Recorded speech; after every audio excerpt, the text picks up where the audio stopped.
motivo de muita alegria estarmos reunidos em torno da palavra do Senhor. Queria estar fazendo mais um momento de oração, apresentar a Deus o que nós viemos fazer aqui nesta noite, e tenho certeza que nós vamos crescer cada vez mais na graça e no conhecimento, porque isso é importante para a nossa vida, isso é importante para nossas almas, crescermos sempre na presença do Senhor, na doutrina a qual Deus tem separado para nós. E nessa caminhada da exposição da carta aos Romanos, onde nós temos aprendido doutrinas que têm enchido o nosso coração, que têm nos dado graça, que têm nos dado alegria, e como é importante para nós aprendermos sempre um pouco mais da palavra do Senhor. Enquanto nós oramos, gostaria que você abrisse sua Bíblia em Romanos, capítulo 1, versículo 5 ao versículo 8. Na última exposição, nós falamos um pouco sobre a obediência que vem da fé. Nós vamos dar uma recapitulada sobre isso, mas vamos prosseguir para a frase seguinte, que é os chamados de Cristo.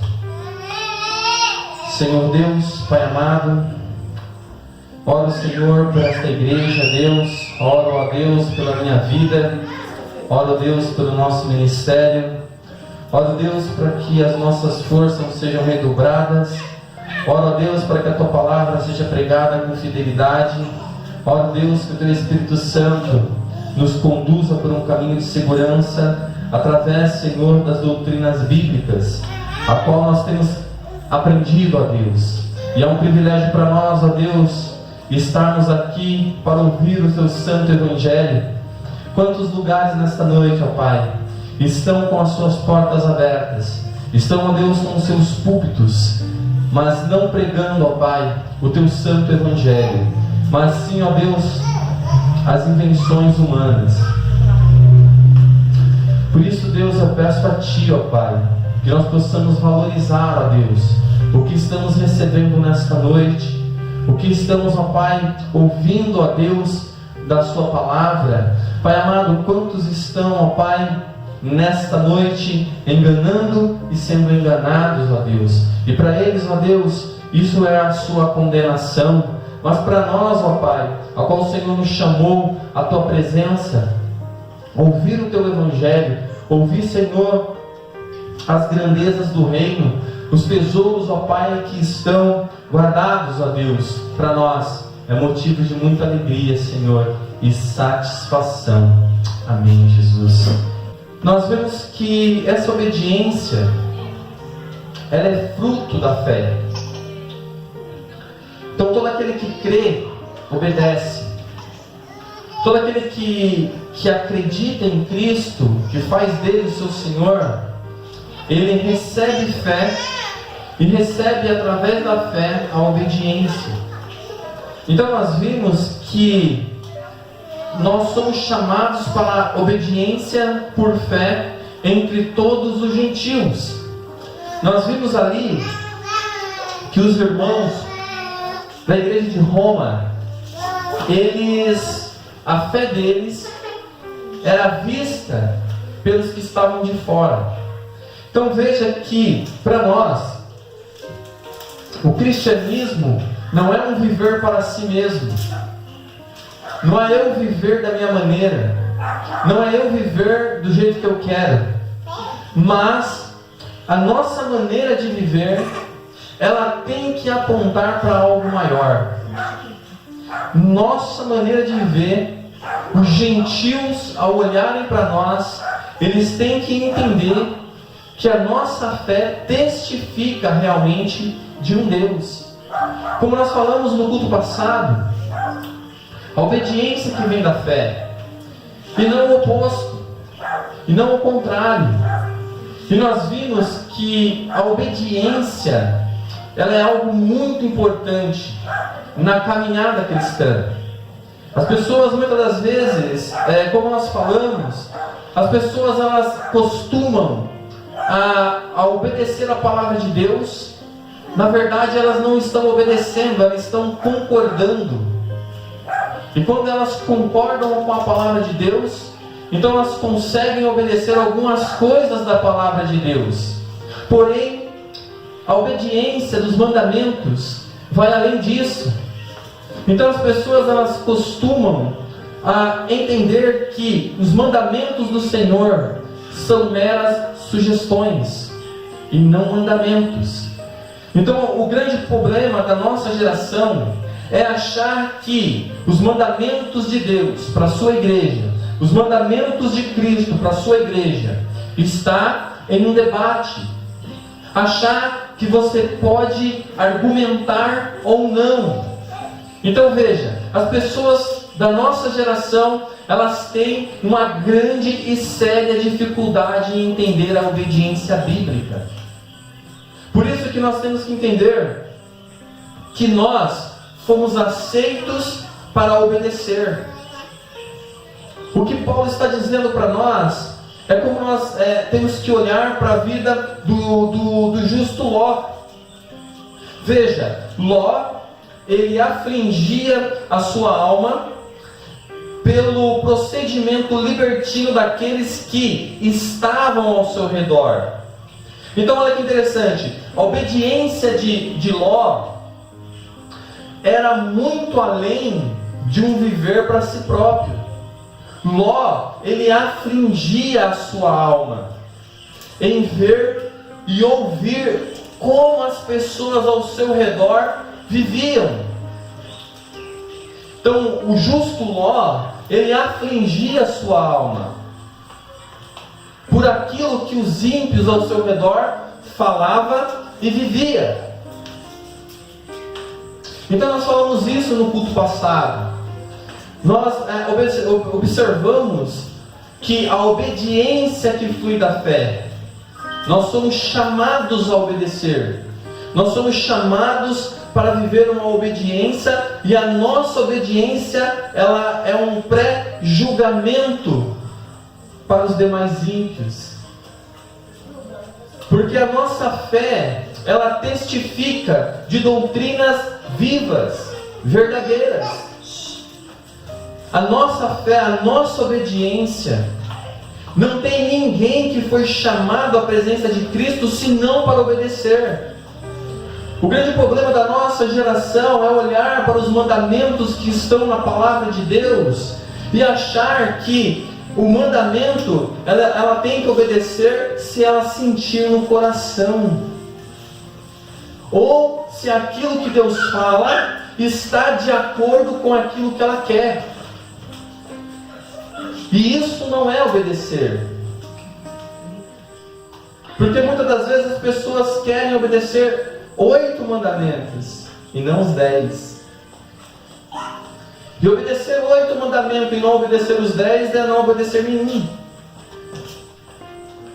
Então olha que interessante, nós somos chamados agora ao Evangelho da Graça, e nós estamos sobre o jugo de Cristo, e nós agora estamos sobre o senhorio dele, e ele nos dá mandamentos. Então, o que nós falamos na última ministração, em relação à obediência, que a nossa obediência, ela vai testificar de um Deus verdadeiro, de um céu verdadeiro, de um inferno verdadeiro. E isso também implica na nossa verdadeira conversão. As pessoas, elas estão acostumadas com o Evangelho, aonde as pessoas são chamadas a tomarem uma decisão por Cristo e não nascer novamente. Então, quando nós estamos olhando aqui a obediência que vem da fé, veja, todo aquele que recebe a fé salvífica, ele recebe também o suporte para que obedeça. É como lá no Jardim do Éden. A lei estava interiorizada no seu coração, de Adão e Eva. Assim também somos nós. no Evangelho da Graça. A lei de Deus, ela é interiorizada em nós, não é algo externo. Então nós olhamos para isso e entendemos que aquilo que Paulo fala no versículo 1, Paulo, servo de Cristo, reflete agora aqui nesse versículo. Porque todo servo obedece ao seu Senhor. E a obediência agora não está ligada em um fim para a salvação, mas agora nós obedecemos porque já somos salvos.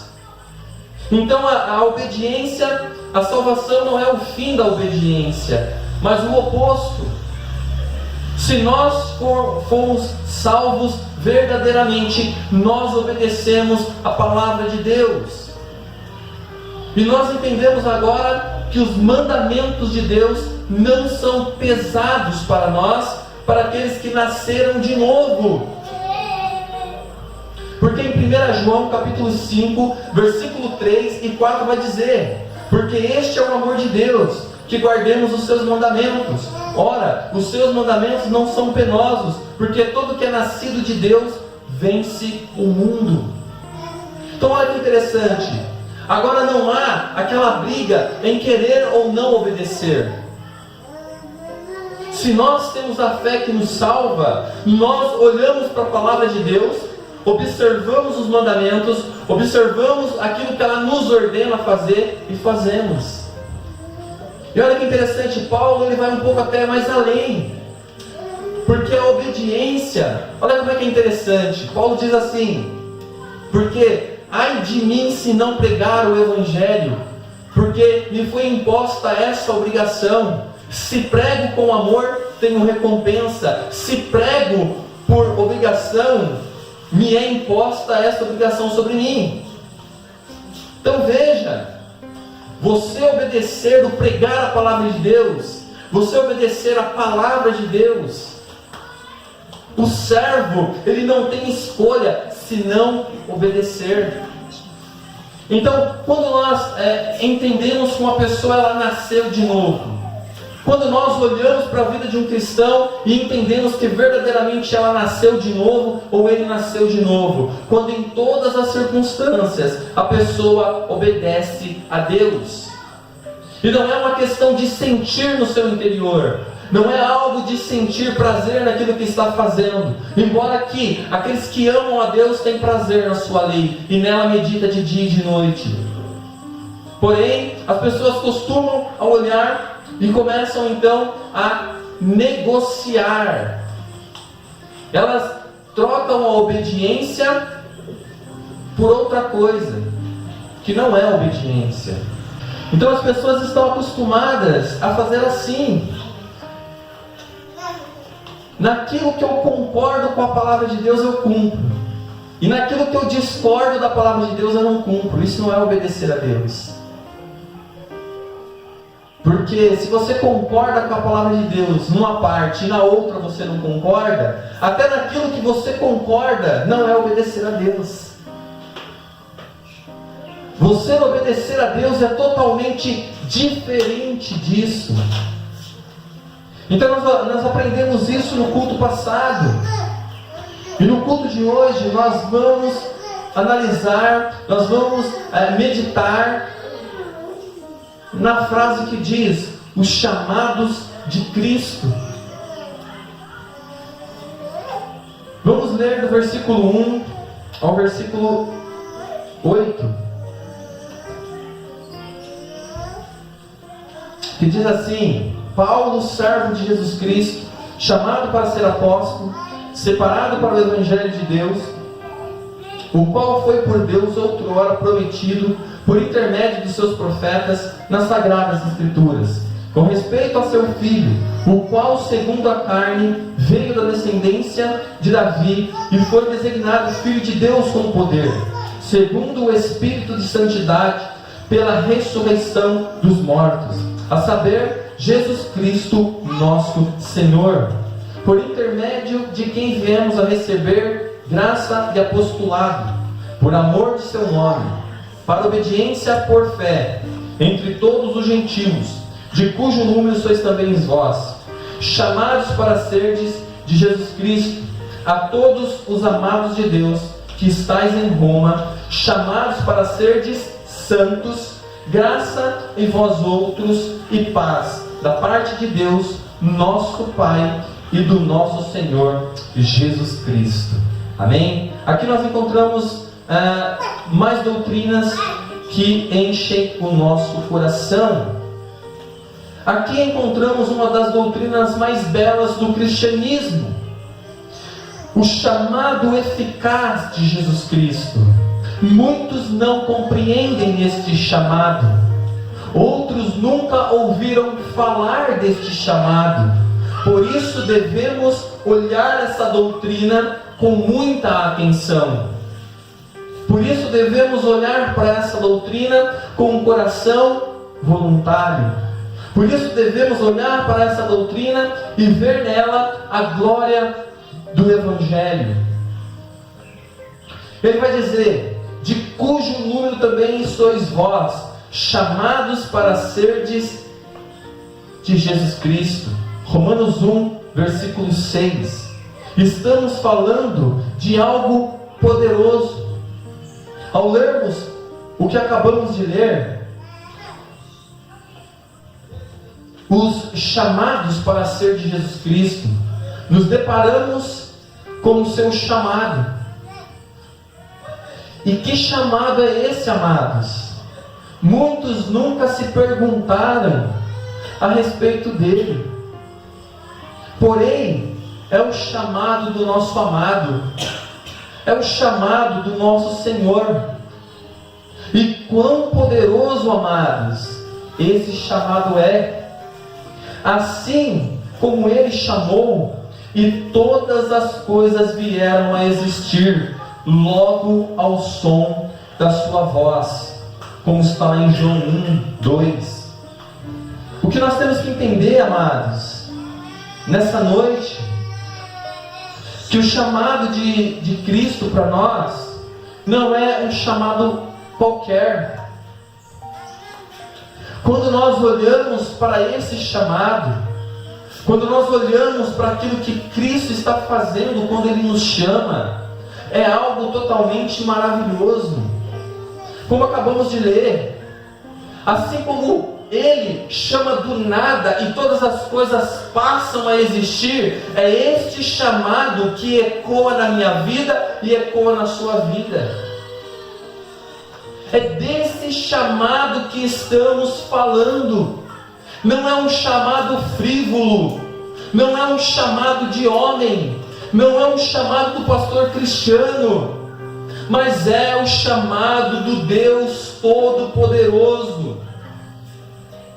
E como nós acabamos de dizer, em João capítulo 1, versículo 2, ele vai dizer: Ele, a palavra, estava no princípio com Deus, todas as coisas foram feitas através dele, e sem ele, nada do que existe teria sido feito.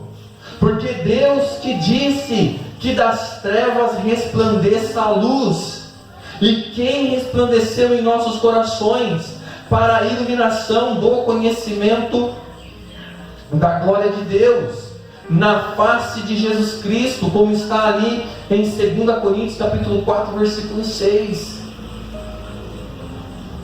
É desse chamado que estamos falando.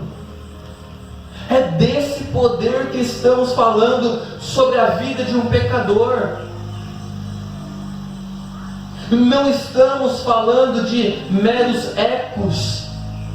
Não estamos falando de muitas vozes de homens, mas estamos falando da voz do Deus Todo-Poderoso, que fez todas as coisas, e que do nada todas as coisas vieram a existir. É isso que ele está falando aqui. A palavra que estava no princípio com Deus, por onde todas as outras coisas foram feitas, porque Deus que disse das trevas resplandeça a luz, a quem resplandeceu em nossos corações.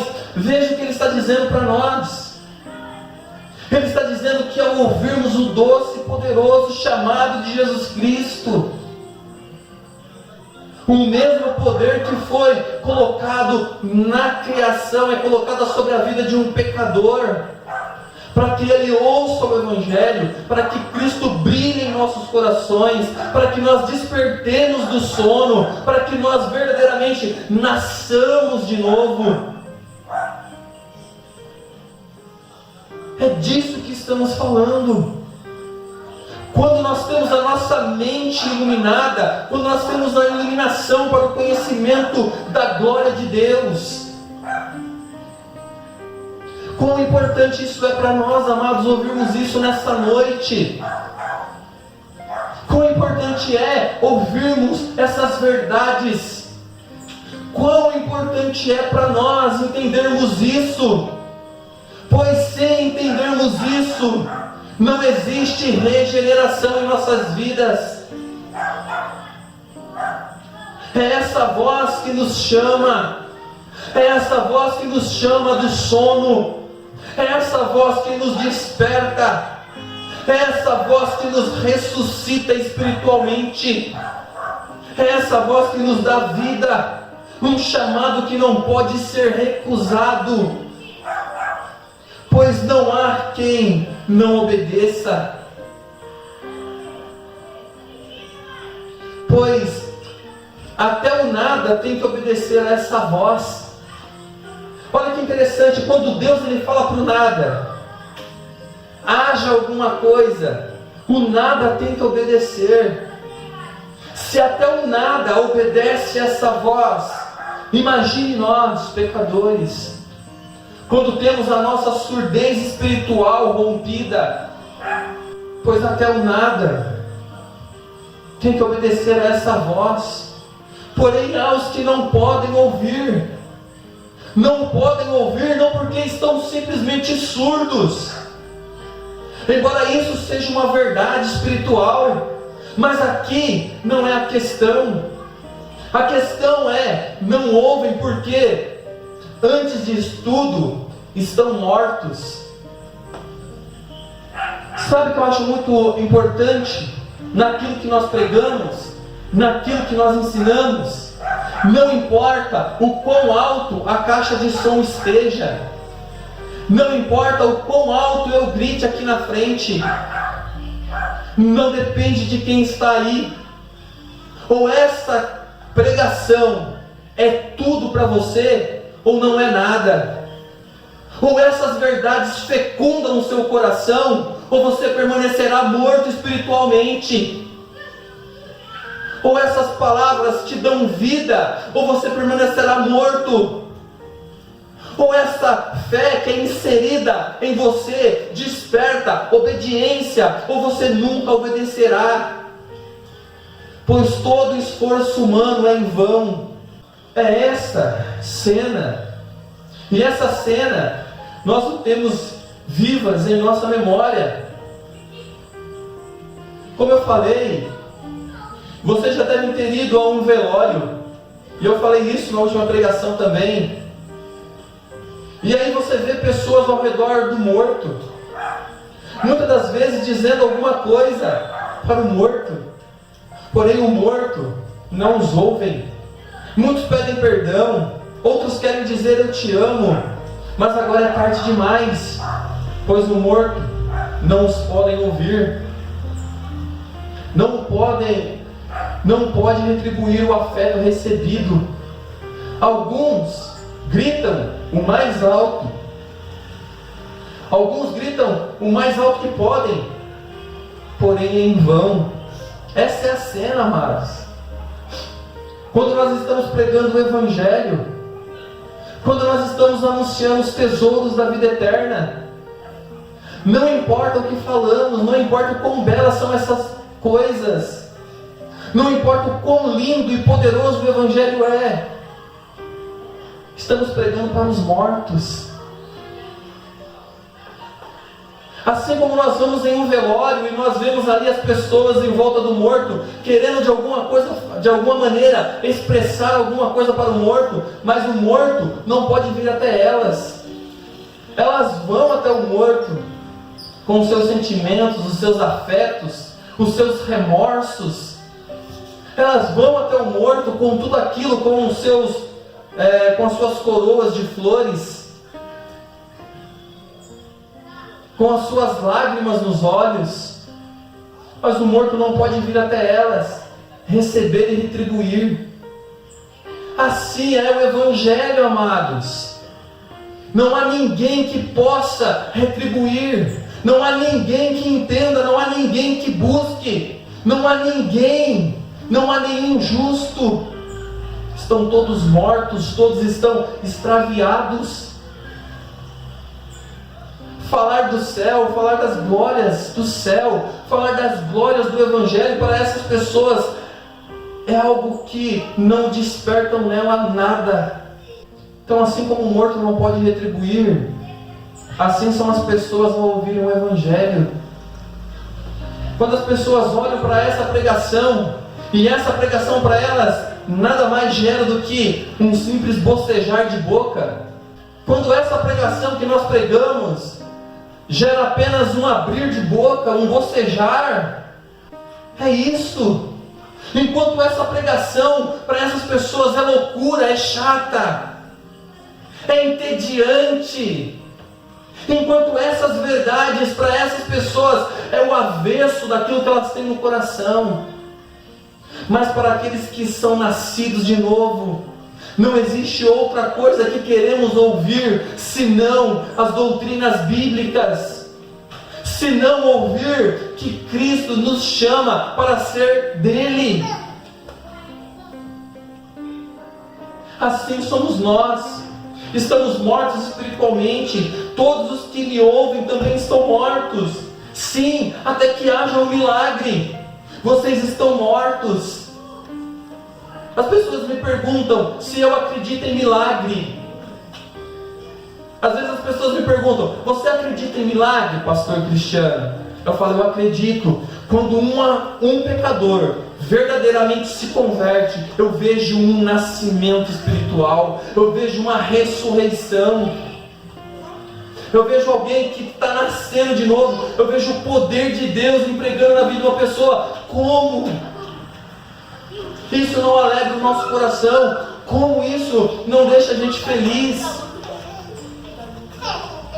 Como está lá em Efésios capítulo 2, versículo 1. Ele nos deu vida, estando vós mortos nos vossos delitos e pecados, nos quais andaste outrora segundo o curso deste mundo, segundo o príncipe da potestade do ar, do espírito que agora atua nos filhos da desobediência, entre os quais também todos nós andávamos. Nós estávamos no meio dessa multidão que está caminhando para o inferno. Nós estávamos no meio dessa multidão de cegos, de surdos, de mortos.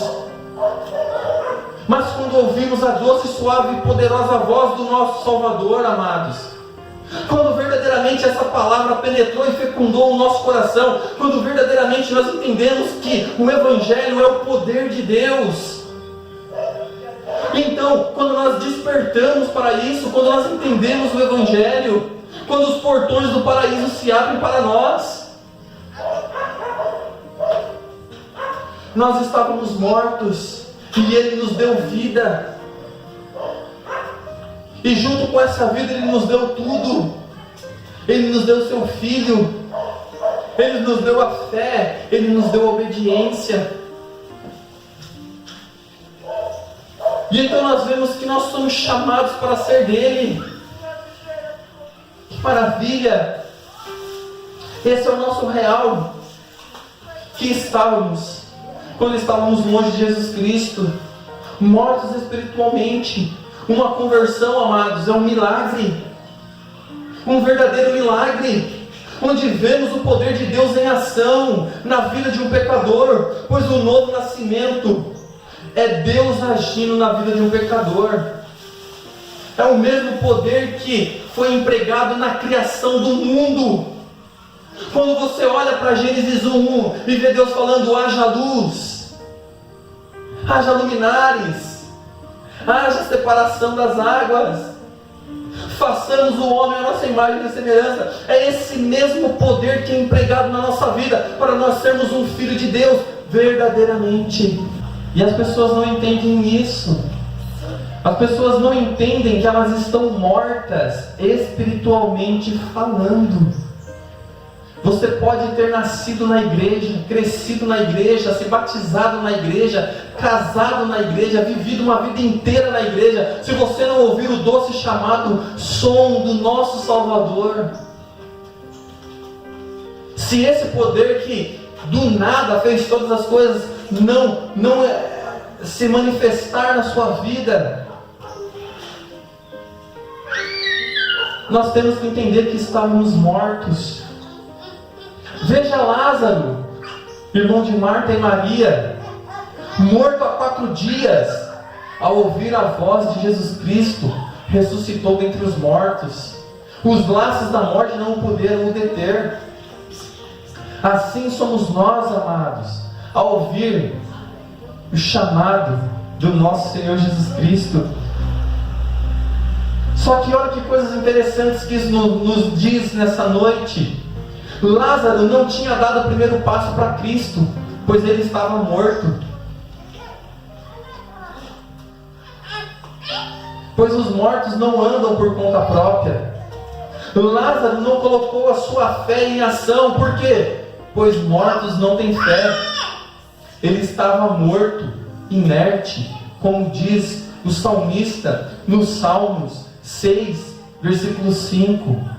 Pois na morte não há recordação de ti, no sepulcro quem te dará louvor? Ou o Salmo 115, 17 que diz: os mortos não louvam ao Senhor, nem os que descem ao silêncio. Assim somos nós. Quando lemos Efésios capítulo 2, Ele nos deu vida. Estávamos nós mortos nos delitos e pecados. Ele nos deu vida. É a primeira coisa que Deus faz, é nos dar vida. Veja, vida, irmãos, quando ainda estávamos mortos. Essa é a nossa realidade sem Cristo. Essa é a realidade de cada homem na face da terra sem Jesus Cristo. Essa é a realidade de cada homem na face da terra se não ouvir o Evangelho. A Bíblia nos dá um quadro da nossa situação. Ela nos diz cegos, surdos, mortos, nos chama de trevas. Ela não diz que estávamos nas trevas, mas sim que somos a própria treva.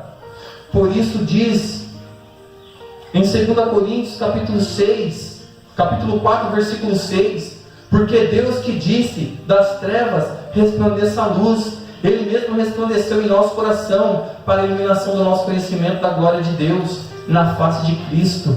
Veja que maravilha! Como está em 2 Pedro, capítulo 1, versículo 19.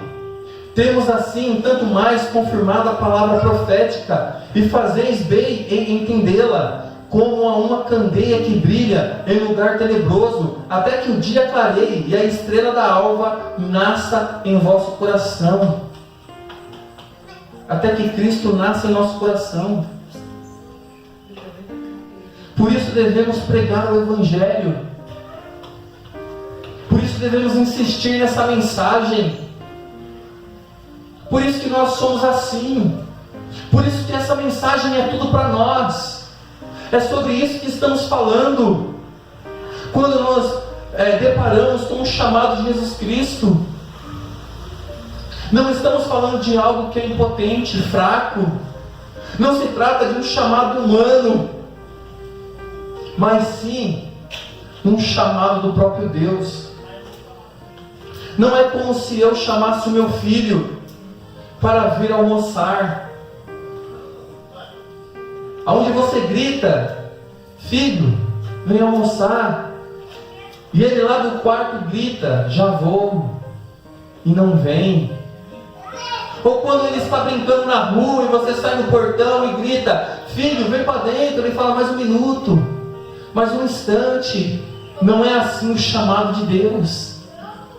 O chamado de Deus, quando nós ouvimos, é poderoso, é aterrorizador, é algo estrondoso. Quando Ele chama, o morto levanta.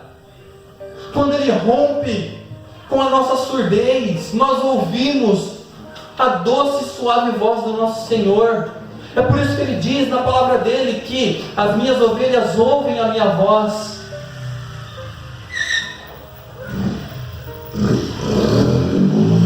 Glória a Deus.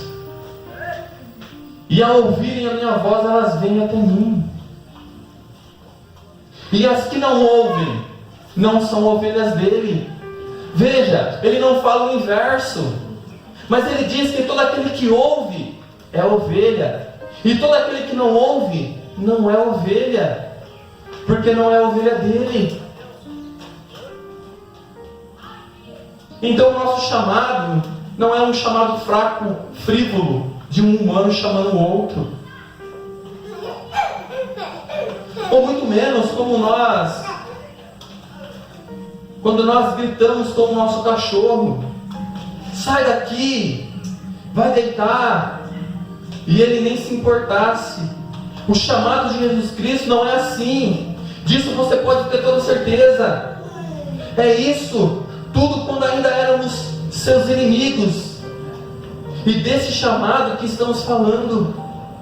Aos que predestinou, a esses também chamou. E os que chamou, a esses também justificou. E os que justificou, a esses também glorificou. Romanos 8:30. Agora podemos avançar para a próxima expressão que Paulo cita aqui. Agora que nós entendemos esse chamado de Deus, para sermos chamados de Cristo, agora nós podemos entender a outra citação que diz: a todos os amados de Deus que estáis em Roma. Depois de olharmos para o chamado para sermos de Cristo, depois que nós entendemos esse chamado poderoso, depois que nós entendemos o chamado do nosso Senhor, depois que nós vimos toda a glória, todo o poder que é envolvido nisso, agora podemos então entender a todos os amados de Deus que estáis em Roma. Primeiramente devemos ver isso. Paulo diz a todos os amados de Deus que estão em Roma. Ele não diz que todos em Roma são amados de Deus. Olha que interessante. Paulo não diz assim: todos de Roma são amados de Deus. Glória a Deus. Mas ele diz: a todos amados de Deus que estão em Roma. É como se ele dissesse nesta noite: a todos os meus amados que estão em Pirapora. E não o inverso. E isso é maravilhoso, porque nos fala de um amor seletivo. Não nos fala de um amor coletivo. Mas ele fala que ele amou alguns de Roma. E não amou todos. Assim como ele ama alguns aqui em Pirapora, mas não ama todos de Pirapora. Isso nos aponta para dois grupos: ou você está no grupo a qual ele ama e chama, ou você não está. Os amados de Deus. E aqui nos aponta para o amor dele. E o amor de Deus não é algo mutável. O amor de Deus é algo fixo. É algo eterno. O amor de Deus nos fala de uma certeza. Esse amor é diferente do amor de um homem para uma mulher. Esse amor é diferente de um pai para o filho. Esse amor é diferente entre amigos. É o amor de Deus. Olha que interessante. Nós, quando falamos que amamos alguém, é porque muitas das vezes aquela pessoa retribui aquilo que queremos. A minha esposa me ama, eu amo a minha esposa, porque é uma troca de interesses. Então é um amor interesseiro. Eu amo meu filho me ama. É um amor que também está nessa mesma condição. O amor de um amigo, ele está mudado. Olha que interessante. Esses amores, eles passam por mutações durante o tempo. Se você retribui aquilo que você recebe, esse amor cresce. Quando você para de retribuir, esse amor diminui. Agora o que estamos dizendo é o amor de Deus, um amor eterno, um amor que não muda. Se Ele nos amou na eternidade, não há nada que possa mudar esse amor no decorrer da nossa vida. Ele nos ama com a mesma intensidade sempre. Ele nos ama com a mesma intensidade, não muda. E aqui está falando de um amor eletivo. Ele não está falando de um amor que não seja eletivo. Ele não está falando de um amor que é para todas as pessoas. Mas todos os amados de Deus que estáis em Roma. Então, primeiramente devemos ver isso. Mas sim um grupo específico, os amados de Deus que estão em Roma. Então, quando lemos para ser de santos, que é a continuação. Então, quando nós nos deparamos com esse amor, quando nós nos deparamos com esse chamado, quando nós então entendemos que nós somos chamados de Deus e nós provamos o amor de Deus, e não que Ele ama a todos indiscriminadamente. E então ele prossegue: chamados para serdes santos. Nós, quando pregamos a predestinação, a eleição, algumas pessoas dizem: já que vocês pregam isso, que a pessoa não pode perder a sua salvação, que a pessoa não perde ali o que ela ganhou, então a pessoa vai viver de qualquer maneira. Não, porque nós estamos vendo que aqueles que são chamados, somos chamados para a obediência da fé, a obediência que provém da fé, e também somos amados de Deus, chamados para sermos de Cristo. Tudo isso vai de encontro para o que ele está dizendo: chamados para serdes santos. E aqui está o propósito do nosso chamado. O porquê somos chamados por Deus? Para sermos santos. As pessoas não entendem muito quando nós falamos isso. Glória a Deus. Quando nós falamos que nós somos santos, a primeira coisa que vem as pessoas falar é: não tem ninguém santo. Ninguém é santo. É porque não entendem a palavra. A palavra santo significa separado, para, ou cortado de. Então, veja o que Deus está falando, veja como culmina em tudo aquilo. A nossa obediência nos separa do mundo. O nosso chamado nos separa do mundo. O amor de Deus nos separa do mundo. Por isso somos chamados para sermos santos. Por isso a nossa vivência é para isso. É por isso que vivemos como vivemos. É por isso que pregamos o que pregamos. É por isso que nos comportamos como nos comportamos. Então é para isso que somos chamados. O nosso chamado tem um propósito. Veja, ninguém é santo e depois é chamado. Você é chamado para ser santo. A santificação é um processo. E tem pessoas que ignoram isso.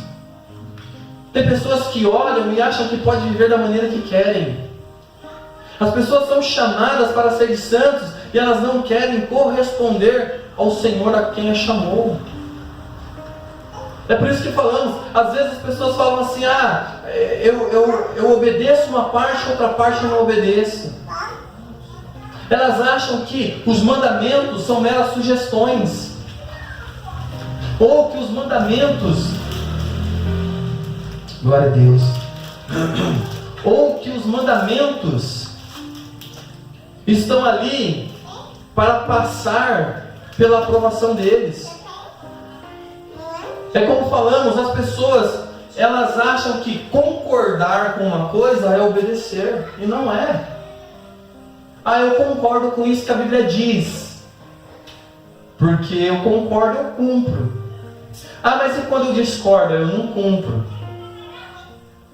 Ah, mas aqui a Bíblia fala que nós seríamos abençoados. Ah, isso eu quero, isso é legal, é bom, eu concordo, eu quero ser abençoado.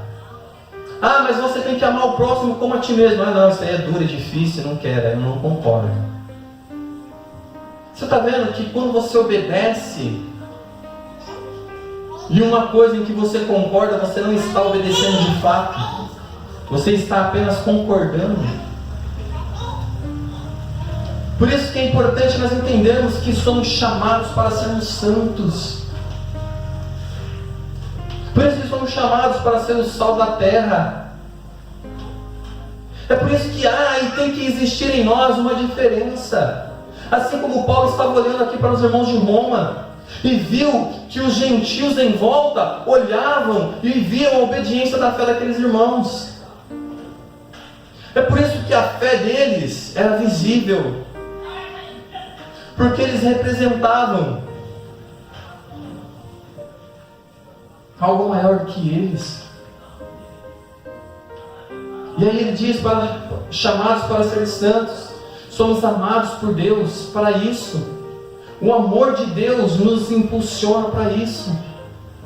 Sabemos que somos amados por Deus, sabemos que temos a salvação por graça. Glória a Deus, aleluia. Sabemos que somos salvos por graça, sem mérito. Sabemos que nós estávamos mortos e não demos um passo em direção a Ele. Sabemos que não tínhamos fé para exercer, mas tudo veio para nós, dele para nós. Isso é maravilhoso. E aí Paulo ele vai encerrar dizendo: graça a vós outros e paz, da parte de Deus nosso Pai e do nosso Senhor Jesus Cristo. Romanos 5,8 vai dizer: mas Deus prova o seu amor para conosco pelo fato de que Cristo morreu por nós, sendo nós ainda pecadores. Então hoje, nesta noite, nós acabamos a introdução de Paulo. Nós acabamos essa introdução da carta de Romanos. E agora nós vamos prosseguir para o propósito da carta, do versículo 9 em diante. Então olha que maravilhoso. Olha quantas doutrinas aprendemos nesses primeiros versículos. Olha que coisas maravilhosas nós ouvimos nos primeiros versículos dessa carta, amados. Convido você a ver os vídeos que nós gravamos aqui, que você cresça nisso. É que nem eu falei, ou essa mensagem fecunda o seu coração, ou você está perdido eternamente. Ouvir o Evangelho é algo terrível. Ouvir o Evangelho é algo assustador. Ouvir a pregação do Evangelho é algo que traz uma sentença de vida, mas também traz uma sentença de morte eterna. É isso que nós temos. É isso que nós estamos dizendo aqui nessa noite. Essas palavras são eternas. Essas palavras é o poder de Deus. Amados, o que nós estamos vendo aqui é algo maravilhoso. Que Deus tenha misericórdia de nós. Que Deus brilhe e ilumine o seu Filho em nossos corações. Que a estrela da manhã fecunde os nossos corações. Que nós possamos ouvir o Evangelho que nos arremete à eternidade. Então por isso, nessa noite, a minha oração é para que essa palavra cumpra o efeito ao qual ela está sendo mandada. Ou, ao ouvir